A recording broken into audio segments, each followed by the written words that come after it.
Amnesty International says that violence against women is one of the most shameful human rights scandals today. Around the world, at least 1 in 3 women has been beaten into sex or otherwise abused during her lifetime. Women in conflict are especially at risk. In the Democratic Republic of Congo, tens of thousands of women have been raped by armed groups. In some countries, 2 out of 3 female murder victims are killed by their male partner, and up to 69% of women have reported a physical assault. Irene Khan, head of Amnesty International.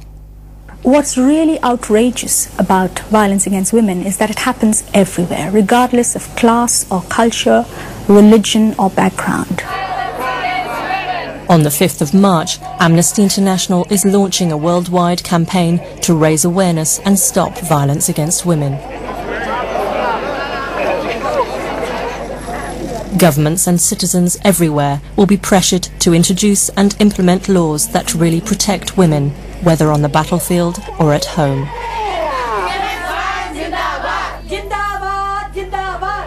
Rape as a weapon of war in the Democratic Republic of Congo continues unabated, and thousands of women have been abducted for sexual slavery.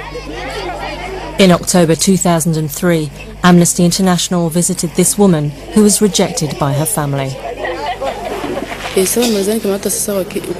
soldiers raped me here on the border between Rwanda and the Congo. I was very, very weak, and an old man took me to his house. I rested there, then went back home. My husband told me I was not a good woman, because it was possible for me to escape this situation. Her attackers were from the armed group RCD Goma. They infected her and the baby born from the rape with the AIDS virus. Domestic violence is not considered to be a major problem in Russia. In fact, it's a taboo subject, even though thousands of women are killed each year by a family member. Risa's husband used to be a police officer. For the last 10 years, he has abused her. He grabbed me by the throat and kept bashing my head against the wall. I've often been concussed. He has broken fingers on both my hands. He's also beaten me severely on my lower back. Beaten me so badly I could hardly walk. One evening he came home at 3 in the morning. I was asleep. I had locked the door, but he could still come in. He beat me while I was in bed, and he would have killed me if my neighbor hadn't heard me scream.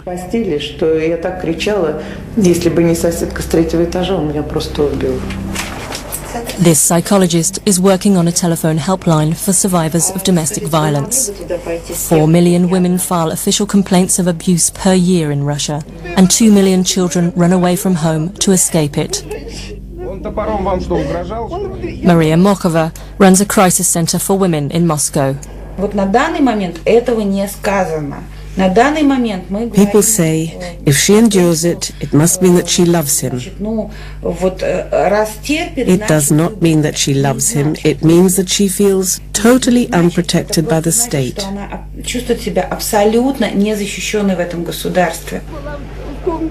Shel Spears is with Women's Aid, a British group working to stop domestic violence. My son was on my lap and he just stormed into the flat, ranting and raving. No one quite knew what he was talking about.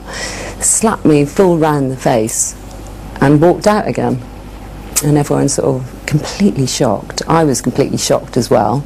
Although, you know, he'd done it before, there was no build-up to this particular one. That's why, you know, it stands out in my mind. My son burst into tears. He was 2 years old, saying, "Sorry, sorry, sorry." And everyone in the room just burst into tears, really. And I think that sums up the impact on children. They take it all on board. Even at 2 years old, you know, he was thinking it was something to do with him. Today, countless women are brutally murdered in the name of tradition, religion or culture.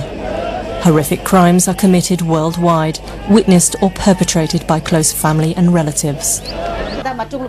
Ruth Manorama runs Women's Voice, an organisation which provides support and advice for India's poorest women. People think that I can, violate my wife's right. It is my right, they think, But we know that the state is responsible. When it comes to the field or realm of private, the government doesn't like to enter. But we say, no, you have to enter, because the citizen is a citizen whether she is at home or outside. So you better protect her. Well, violence against women is actually about impunity and inequality. It's about power and prejudice. It's about the lack of will to tackle the problem. That's why what we are saying in our campaign is that violence against women